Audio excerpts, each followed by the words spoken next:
Hello, hello, hello, and welcome back to the Just Follow Joy podcast. My name's Ariana Joy. I'm your host, and I'm a human design reader and teacher. And today we are covering something that I've actually already talked about on the podcast, but I did this episode like 2 years ago. It was really time for an update, for a reboot, and we have video now, so that's fun. But today we're doing an intro to human design. So this is HD101, level 1. So if you are brand new to human design, you don't know where to start, it's confusing and overwhelming, I totally get it. This is the place for you to be. So we're going to talk about what human design is, how to get your chart, and the most important part of your design, which is your human design energy type. So first off, what is human design? It's basically a system that shows you your unique energetic blueprint based on time, date, and location of your birth. You can also call it your soul's blueprint, which I usually do because I believe that's what it is. And human design as a system pulls wisdom from 5 other systems. It's actually a synthesis of them. And all of them have been around for a very long time. And they are Western astrology, the 7 chakra system, the Chinese I Ching, the Kabbalah tree of life, also known as the Sephiro, and quantum mechanics. And these make up something called your human design body graph, which is your human design chart. So human design is really based in this idea that you came into this lifetime with a unique plan and structure that your soul created for you. And that's the real you.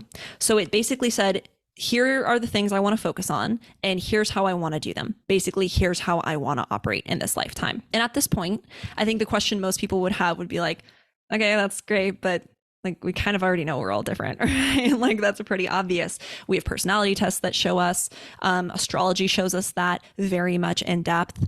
And just looking around in the world, we can see that people show up differently already. Like that's pretty clear. And don't get me wrong, I love astrology. I love personality tests like the Enneagram. And I think they're very helpful for understanding yourself and your life's path. I have several close friends who are astrologers. One of them comes onto my podcast very frequently. Hi, Caitlin. But the thing about human design is what it teaches us that is pretty radical, honestly, and you don't see in other modalities, is that it doesn't just tell us that, you know, we show up differently in personality or how we think.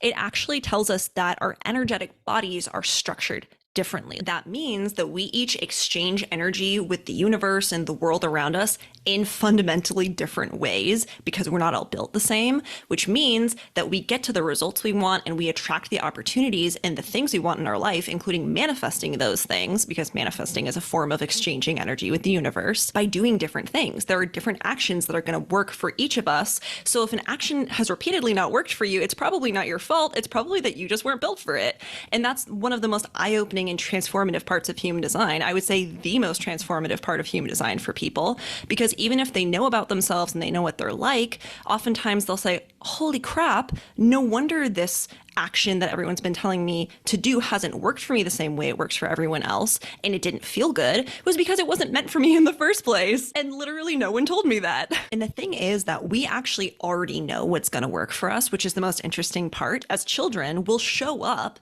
doing the things that we're meant to be doing because they naturally feel good to us and we're inclined towards doing them. It's also why kids will just show up doing whatever the fuck they want, right? Even if it looks weird to other people and they're like, why would I change? Why would I not bounce around while eating my food? Why would I not just wait until it feels good to do something? Why would I not just go and take action and not tell my mom or dad? That's just how I like to do things. I don't see a problem with that. What happens is that as we get older, we are conditioned by the world to pull ourselves away from what's actually going to work for us. And just so you know, there are some people who are living their design already, even if they don't know about human design. But the majority of us have been pulled pretty far away from how we're meant to operate. And the first reason that happens is no one's fault. It's just because we all live in this energetic field that everybody shares, and we're all affecting each other energetically. And some of us are very sensitive to certain kind of energies. So we might take that energy on and not realize that it's not ours and it's not us, but we hold on to it because we're feeling it. Because if you don't know that you're just sensitive to it, then you'll be like, this is me now.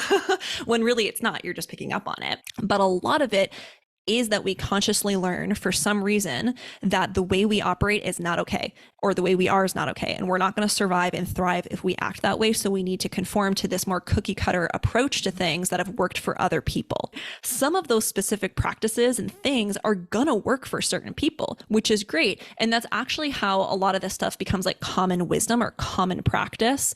but they don't work for everyone because not everyone is built the same. So how could they? So what will happen, and what human design is really here to help us correct, is that people think if they can't do what everyone else is doing, or they don't show up in the same way, or what they're doing doesn't work for them or give them the same results as it did for someone else, then it's because they just can't get with the program. Like they're lazy, or they're not working hard enough, or they're just not committed. So basically that they are the problem. And what happens is that we just keep pushing harder and harder to make things work for us.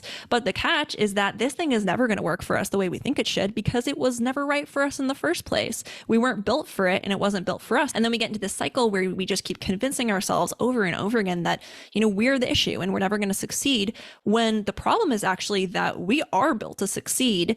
We just need to be going the other way. And your human design literally shows you what that way is for you. And because this is what is really meant to come to you naturally, it's really more of a reminder and a validation of who you are. So a lot of people look at their design and they're like, I didn't really learn anything new about myself, right? Because it's like, yeah, that sounds like me. I know that about myself. The thing is that they always just thought it was something to fix, when in reality, these differences, they're how we're meant to work. So when we embrace that and tap into that, that's how we unleash our greatest gifts. It's not by trying to do things in a way that works for everyone else. It's by embracing the very unique way we are meant to do things. So today we're going to dive into the first most important thing to know about your design, which is your energy type.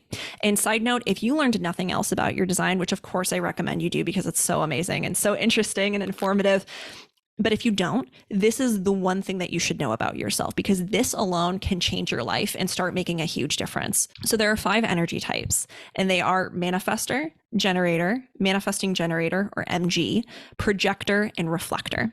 And your energy type is basically like your operating system. So it's how you're built to exchange energy with the universe, which means it's how you are built to manifest, how you're built to work, and what levels of energy you can expect from yourself on a daily basis. And then your energy type has something that's called a strategy. And you can think of your strategy as the little success plan for how you're built. So when you follow this, you're taking action that is in alignment with the way your energy works, and it's how you allow the universe to send you all the right things, and you open yourself up to all these different opportunities, and you make it a lot easier because you're already in alignment with how you're built to take action, instead of trying to push against your energy in the name of working how everyone else is working. So to find out what your energy type is, you're going to need to get your human design chart, and you can do that for free at justfollowjoy.com/free chart. I'll have a link below for you to do that. And then you're going to put in your birth information. So the time, date, and location of birth. And one really important thing to know is that in human design, it is crucial to get as close to the minute on your birth time as possible, because this is a very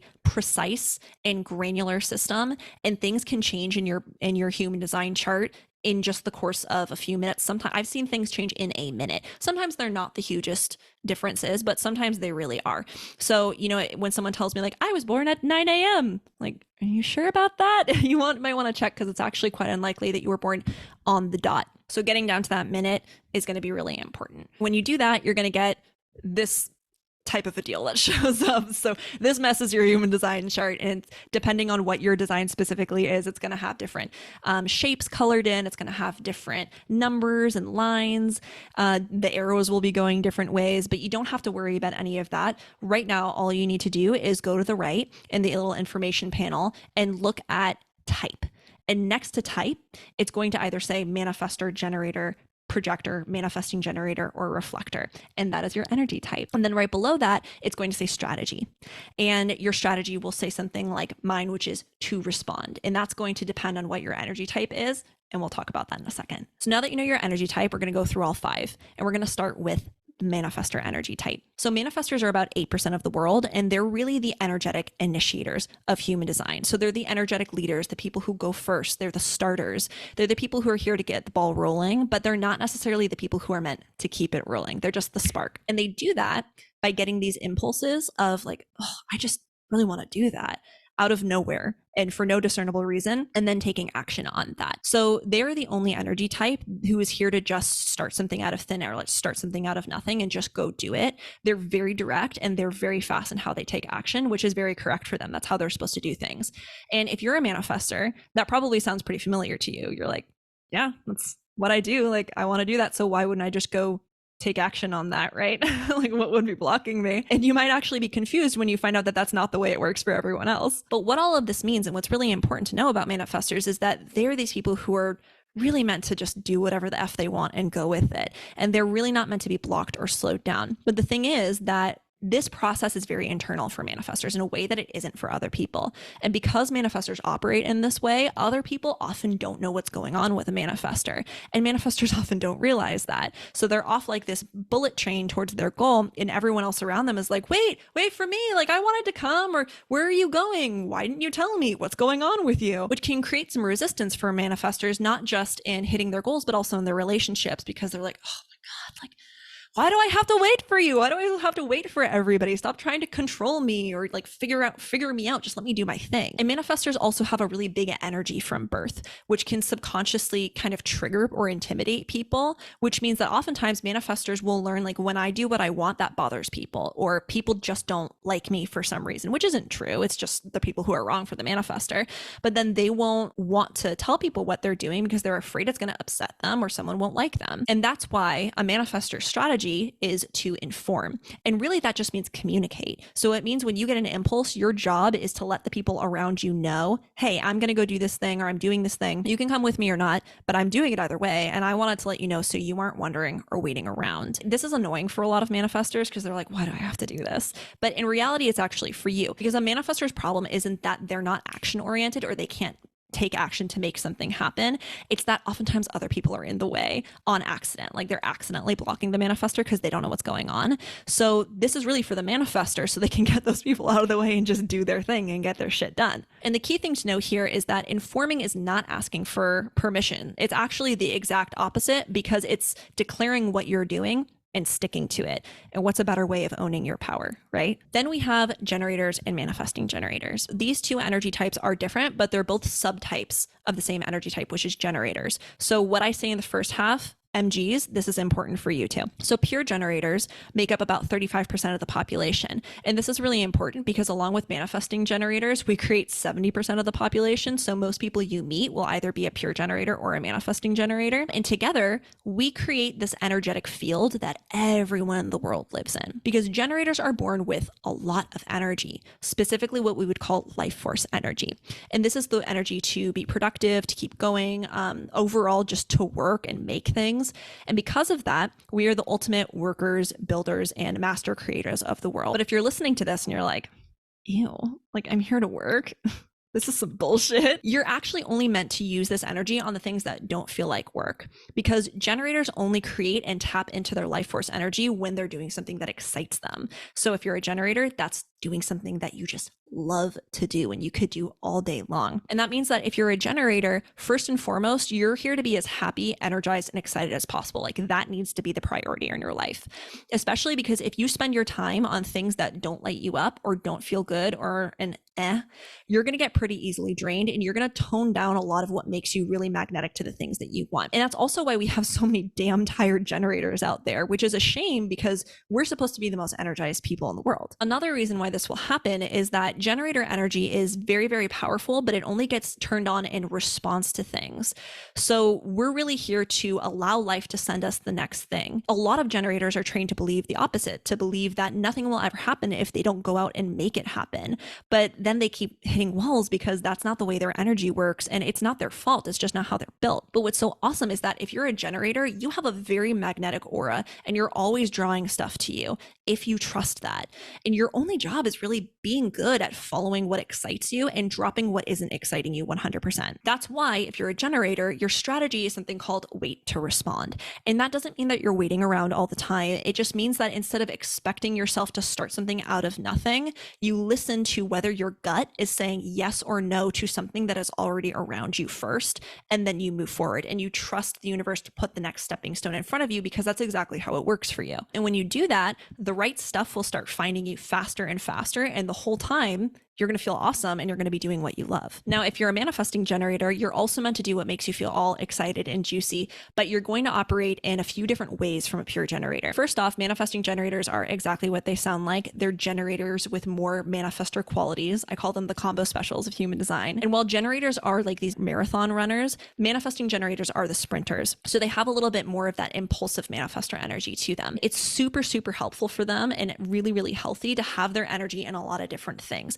So that doesn't necessarily mean multitasking, although it could, but it does mean that they look like very multi-passionate people, or they kind of look like their energy is scattered around in a lot of different things, but this is really correct for them. So for example, my dad is an MG, and for about 35 years, he was the head of tax at a large company and also owned and ran a pizzeria at the same time. And that's peak MG energy. What's really important for you guys to know is that your desires or interests might be all over the place, or your process might look like it's all over the place, but each of them is equally as important to your purpose, even if you can't see why. So it's not that you're getting off track. All that variety is important for you and your health. Also, manifesting generators have a little bit of a reputation for not finishing things, which is totally fine and actually very correct for them energetically, because they pivot really quickly and they get what they need out of something a lot faster than somebody else would. So if you drop something, if you feel like you don't finish everything that you start as a manifesting generator, don't worry about that. That's actually very normal for people like you. Then we have our lovely projectors. So projectors are about 20% of the population, and they're essentially the energetic guides of the world, because they have this eye for efficiency and guiding something to its highest version, whether that's a system, a person, a relationship, whatever. And they're really the people who can walk into a situation and be like, wait a second, like this is how you guys have been doing this thing all along. There's a way better way to do this. Let me show you how. And it's super helpful and powerful because it makes things so much more efficient and effective. And if you're a projector, one thing to know about this is that you're really not here to do a lot of the actual work. You're the guide. So you're not here to do a lot of the actual doing. They say that projectors are only supposed to work like 4 hours a day. But in a world that tells us we have to be doing all the time, that can be really difficult for a projector, because they try to fit in and work so they can feel valuable and like they have something to offer. But that's not for them. That's not how they offer their value. And they don't have to do that to get stuff done. Another thing is that even though they have this incredible clarity, projectors don't always know when to share that clarity, because they're seeing all this stuff. So they want to let people know, and they want to make sure people are hearing this. And they also want to be appreciated for what they see and what they share and have to offer. But the thing is that if the other person or a group of people didn't ask, or they're not ready, or isn't the right person for the projector to work with or share their energy with, it's just going to fall flat.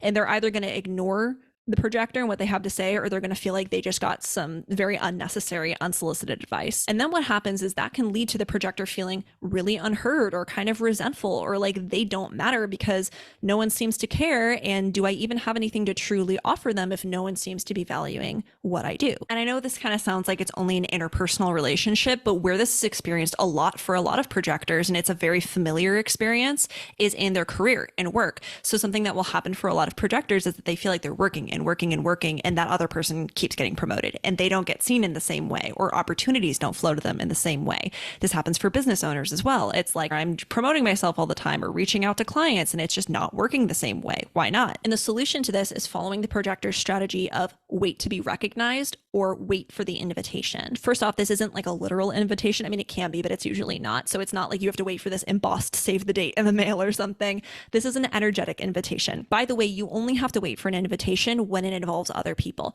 So if you're thinking of giving someone advice, or, asking for a job, you wait for the invitation to do so. So, you wait for the person to ask you for advice, or you apply to a job instead of trying to, cold email the CEO being like, give me a job, bitch.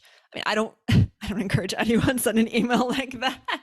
And much like a lot of generators kind of freak out when they hear wait in their strategy, projectors also freak out when they hear that, and they freak out when they hear to be recognized, because they're like, I've spent my whole life feeling like people don't recognize me for what I have to offer. They don't see my gifts. And what if no one gives me an invitation? Like, what do I do? What if I never get to share my clarity, or no one knows my value, or, all these opportunities pass me by because I keep seeing other people get these opportunities that I want. But the good news is that projectors actually start to attract invitations when they start to recognize themselves first. The more you can accept yourself, how wonderful you are, hear yourself, recognize yourself, the more other people will do the same. And this brings us to the last energy type, which is the elusive reflector. Now, I say elusive because reflectors are about 1% of the population, but also because they're one of the most difficult energy types to understand, because they operate so differently from the rest of them. So reflectors are the knowers, or the oracles of human design. So if projectors are seers, like they can see where we're supposed to use our energy, reflectors are knowers of that energy. They're incredibly sensitized to everything around them and pick up energetic information like no one's business. And because of that, they're kind of these chameleons. Wherever they go, they're picking up that energy and taking it on as their own. And that's actually why they're called reflectors, because they reflect back the energy of the place they're in or the people they're around. And they do that by embodying the energy as if they are that energy, like they are that person or they are the place that they're in. Whether or not reflectors are doing well personally is a really good indication of how the environment they're in is doing, or even how the world on the whole is doing. And that's why they're so important for the growth of humanity. They're like living measurement and calibration systems that show us how we're doing and like where we need to fix things and where things need to get better. So reflectors are really these kinds of people who in everyday life can walk into a situation and it might seem fine on the surface, but they can feel that underlying energy and say, hold on, something's not right here. They also just plain know a lot of stuff. It's so funny. So for example, I met a human design reader once who had a friend who knew he was a reflector before he even saw his chart. She was literally just describing the energy types and he was like, yep, that's me. And they looked at his chart and he was a reflector, which is just so funny. Also, they tend to show up differently every day. So it's really not helpful or fair to put a reflector in a box because they're meant to change very often. They're meant to be conditioned by the energy that they're around. So the catch here is that in being so adaptable and so sensitized to energy from lots of different outside sources, reflectors can feel a little bit lost in who they are or figuring out what they're supposed to do because they work so differently from everyone else. Also, they're very easily influenced to think like, oh my gosh, that's what I should do, or that's me when it comes to making a decision, when it's actually not what's right for them. They're just picking it up from someone else. So reflectors really need to give themselves plenty of time to feel through or parse through and detach from energy to know what is really theirs and what isn't. And that's why their strategy is to wait a lunar cycle. And what that really means, because you don't actually have to wait all 28 days all the time, sometimes it will happen sooner than that, is that you need to give yourself time to feel through all the different energies you're picking up on and know what really resonates with you before making a medium to big decision. And that whole thing about medium to big decision is also important to know because you don't have to wait a month to know what you want to eat for dinner, right? Like you don't have to like make meal plans a month ahead. So together, these make up the 5 energy types of the world. Each have their strengths and their superpowers. And when you play into yours, that's when not only do you play at the top of your game, the entire world gets to play at the top of their game. So no matter who you are, no matter what your energy type is, you are important and awesome. You matter. You are a crucial piece of the puzzle in humanity. And if you want to learn more about your energy type, I actually have a free energy type mini guide for you. And I have the link below in the show notes or the description. And it covers another important part of your chart too, which is your authority or your inner decision maker. Also, if you want to go even deeper, we have a full library that explains every important part of your chart so you can learn about anything else you want there. So I hope this helped. If you are brand new to human design, this is a really great place to start. And like I said, if you want to learn more, you can always dive into the library. But that is it for today. Thank you so much for joining me. You rock, and I will talk to you next time.